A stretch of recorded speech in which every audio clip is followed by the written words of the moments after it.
Summer's supposed to be the easy season. So why are so many people quietly Googling a therapist between summer Fridays? Because more daylight doesn't fix the hard stuff. Sometimes it just turns the volume up. Grow does therapy differently. Therapy is not only for when you're in crisis. Grow Therapy is here for all the moments when you decide you want more. More support, more clarity, more tools. Mental health isn't a destination you reach, it's something you build, and Grow makes that easier. Grow connects you with thousands of high-quality licensed therapists across the U.S., offering both virtual and in-person sessions, nights and weekends. You can search by what matters, like insurance, specialty, identity, or availability, and get started in as little as 2 days. There are no subscriptions, no long-term commitments. You just pay per session. Grow helps you find therapy on your time. The therapist you want takes your insurance on Grow. Grow accepts over 125 insurance plans. Sessions average $21 with insurance, and some pay as little as $0 depending on their plan. Visit growtherapy.com/booknow today to get started. That's growtherapy.com/booknow. growtherapy.com/booknow. Availability and coverage vary by state and insurance plan. Great thing, right? Hey, guess what? We're starting our 62-mile race. Everybody get up, grab your rugs, we're going.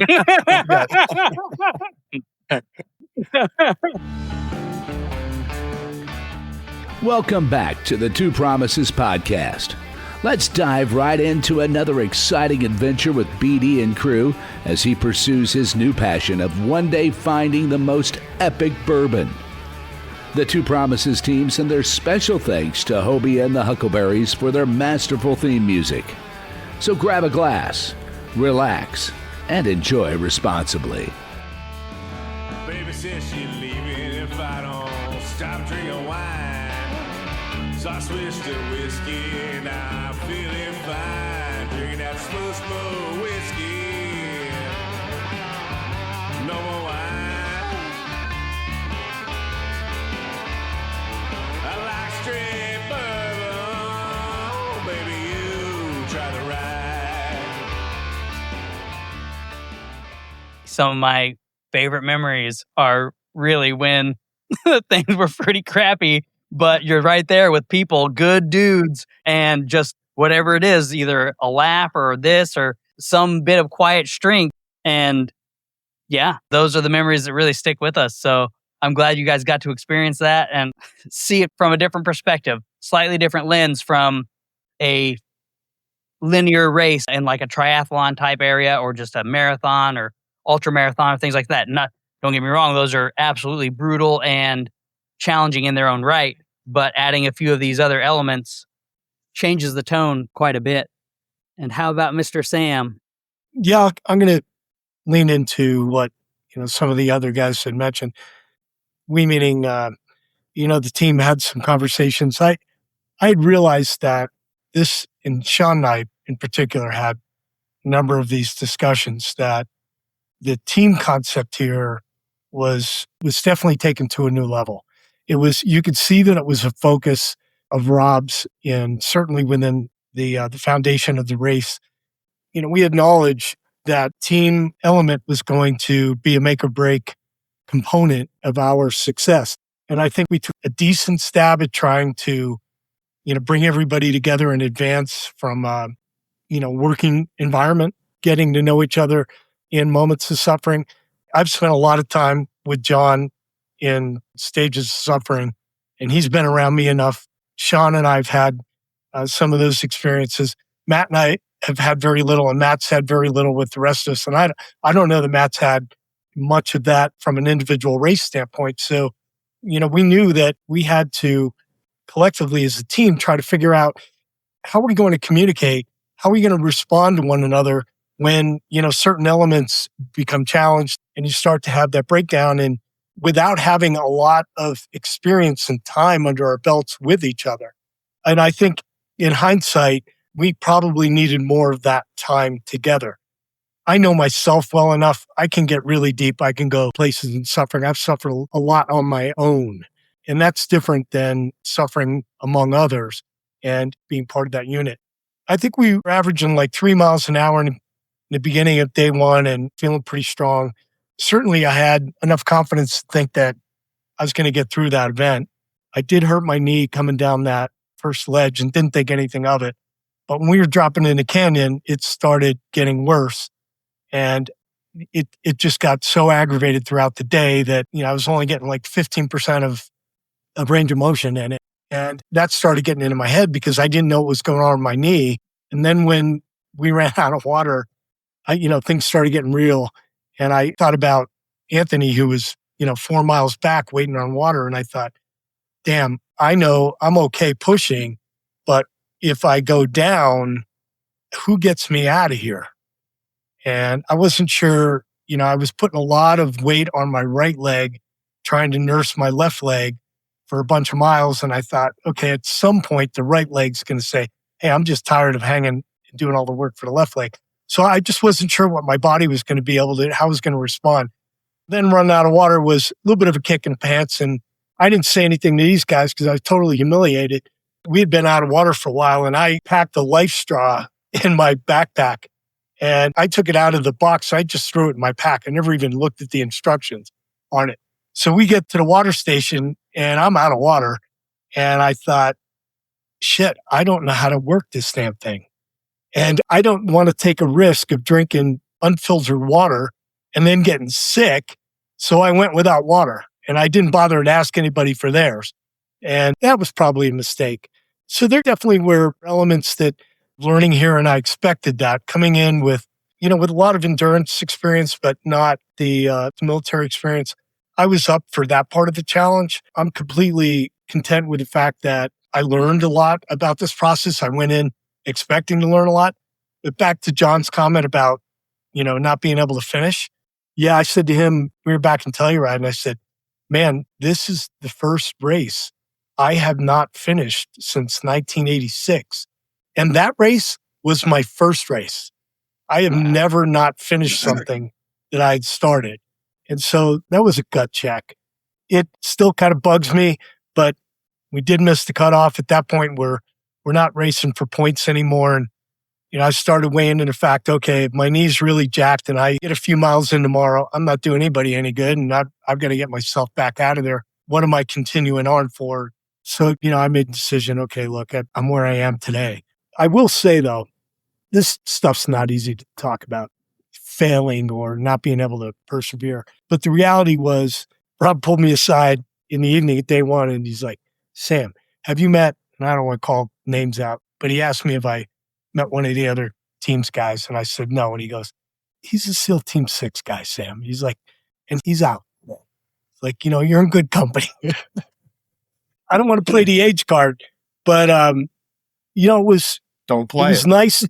Yeah, no, it was nice to be able to be out there with guys who were much younger, be able to rub shoulders. And I'll tell you, just gained such admiration and respect from everybody. There weren't any egos, nobody pointing fingers or being critical of anybody that didn't. Hell, we had 5 teams that didn't get past day one, I think.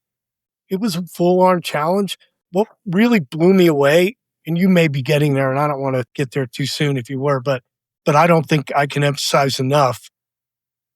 I knew that when we talked about it on the first interview, we all expected to come out of here with new relationships, and we knew that camaraderie piece was going to be a key element that Rob had shot for in his mission. But I didn't expect it to be as fulfilling as it was. So many great people. And I say people because I'm not just talking about the racers. Our relationship, Brent, and so many other volunteers and the folks who were engaged. I continue to have almost daily conversations with a lot of people. I'm very grateful for the opportunity. It's so awesome. And you're absolutely right. You're in great company. That was a extremely demanding course. And you guys are the men in the arena. You guys are the people that rose up to that challenge. And you still finished the first day when many other people did not, even other team guys, like you said. So all I want to do is commend you guys. Thank you guys for stepping up, being there, putting out. And you guys were the salty crew. You know what I mean? You guys were the older crew there. So there's zero reason to walk away from anything there and have a bad feeling about yourself. Well, I think we need to give credit to the salty 60-year-old in the middle of this thing right here, Sean Pechon, because, he decided, yeah, I'm going to keep going. And he went on and finished all 3 days, despite the fact that, we weren't in there for points. Sean, and I could tell day one, I was watching him physically. And, at one point I had to pull him back. I'm like, dude, we can't keep your pace. Like we're falling off and we need to bring it back. And he had to slow down a little for us. He was just dialed in, really conditioned. And I think mentally, of course, really strong. But, to know Sean, and he talked about it before, as much as, I have a No 0 Days brand, it's something he's been living and breathing. And Sean, why don't you just share what your training regimen has been like this year, your weekly one? Oh, I do 15 miles of running a week, 150 miles of biking, and then I throw a little bit of gym time in there. So he's been full on consistent, and it really showed, when we were down and having to push through, all that undulation that day one brought. I could just see the level of conditioning that and the payoff that with the commitment that he had made, daily for himself. It really shined. That's awesome. Yeah. Following you through that trek was great. What would you say if you could think of an element or a attribute, Sean, that really helped you dig in and just keep going despite the challenges and the obstacles? Like I said, I think it started on that day one, and I don't know, I get a little kind of sick in the head when it comes to the more you're going to make it hurt. I came into this event and I told Sam this a few times. I said, Rob is going to play. He's going to push teams to the limit. They're going to try to push teams apart from one another.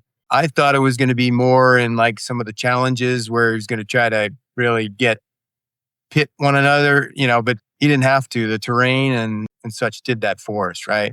But I made up my mind, I'd say halfway between aid station 1 and 2, that no, this got to find a way to finish this. Got to find a way to finish this. And you talk about all the conditioning you want. Brett, you were there. I think you might have taken the picture. At one point, I had 2 corpsmen working on my feet the third morning, heading out of there. I take that back. One of them was Army medic and the other was Navy corpsman. And the corpsman, I got to say it here, that's what I remember on the active duty side in the Corps. And that warms your heart when you see the level of passion that those guys put into that, the level of aggressiveness, hey, sit down, we're going to put you back together, we're going to put you back in the fight. For those that are listening to this, that's what they do every day. Amazing stuff. So kudos to them. I hope they're listening. Absolutely. They're great folks for sure. And I think just to echo the corpsman, perhaps on the next packing and planning cycle, instead of extra t-shirts, there'll be just that much more weight and socks. Changing your socks and taking your Motrin and hydrating. That's pretty much the sage corpsman advice. But with that being said, knowing that there's people there looking out for you, huge morale boost. And that once it circles me back around to something that Jon said earlier about maybe it was the water or there was some element. And then all of a sudden it was just like, it brought down the mood. It brought down the internal spirit, right? That psychological weight.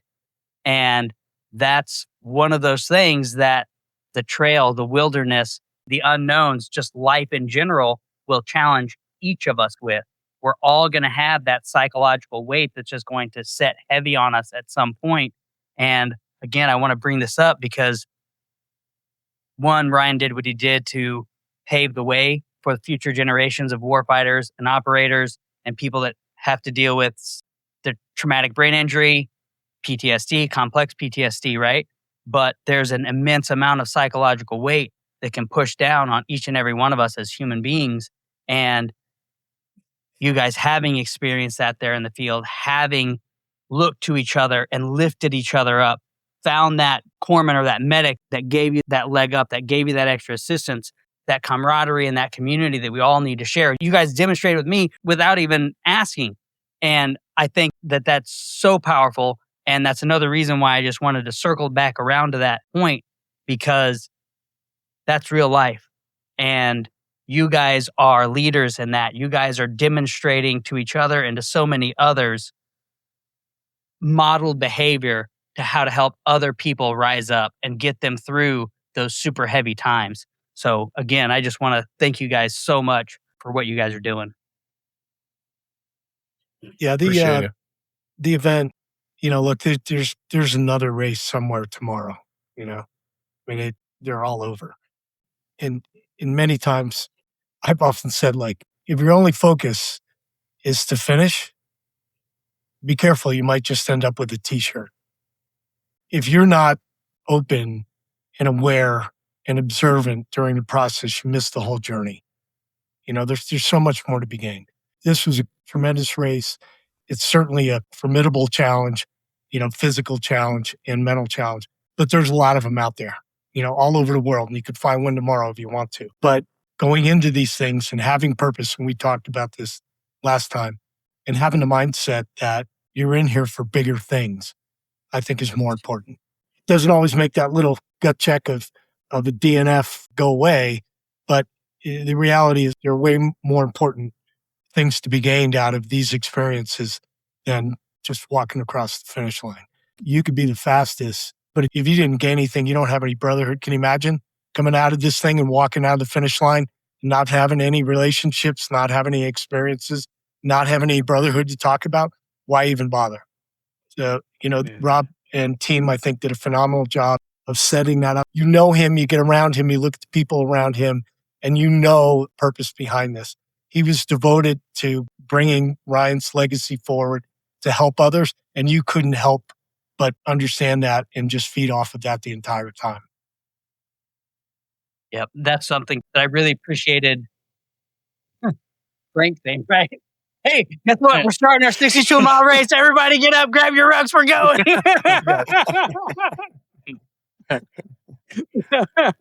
What I thought was really impressive was the fact that of all the volunteers, there was only one from Colorado. I mean, is that Ron down at Castle Rock, right? Yeah.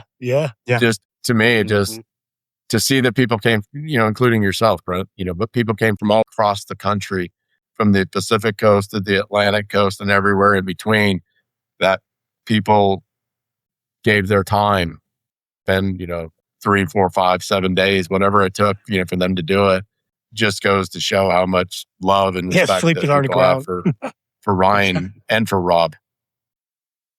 Absolutely. And that was one of the things that Frank said. Ryan's dad said in his speech at the beginning was, there's going to be hard times. We're going to find those moments.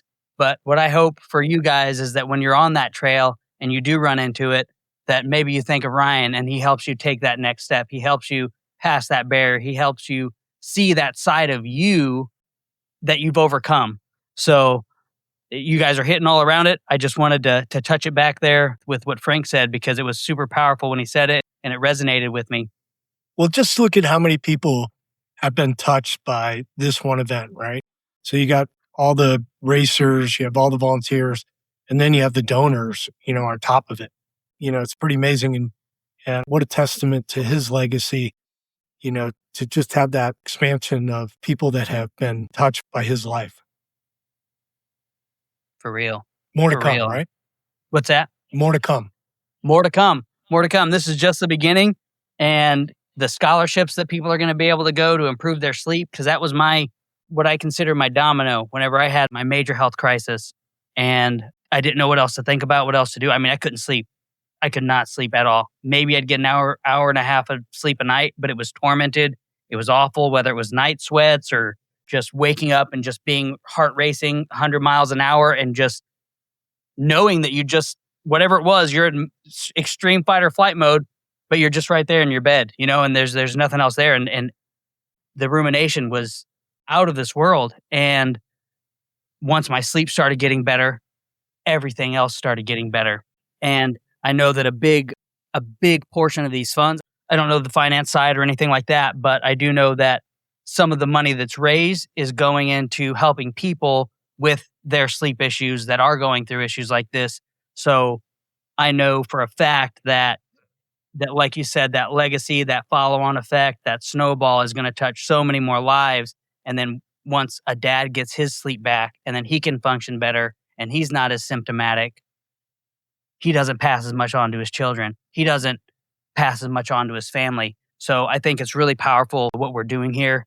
And you're absolutely right. Thank you so much for bringing up that paying it forward piece and about how many lives were touched just now in this event, and then how many are touched like that are going to be impacted moving forward. So just kind of transition a little bit. You guys were out there in the backcountry, beautiful scenery, mountains, just incredible. You had the streams, you had the trees, you had the snow, still a little bit of snow on some of the peaks. It was just gorgeous. So in the middle of the struggle and the grind, you touched on this a minute ago, Sam, so I wanted to come back this way. Was there a moment of clarity, or did you find some clarity that maybe you were looking for? You said you found some camaraderie and you took a lot out of that, but was there like an aha moment inside your own life that you were just like, yeah, this is light bulb or whatever? Anybody have a epiphany? Yeah. Thank you for joining us today on this curious roller coaster of life. If this is your stop, please exit peacefully. Enjoy the rest of your day. If you're ready for another one, just push play. Just a final note before you go, thank you, and thank you for feeling. The distillation and aging process is different for everyone. I'm not quite sure what you're ready for. Sip slowly and enjoy responsibly.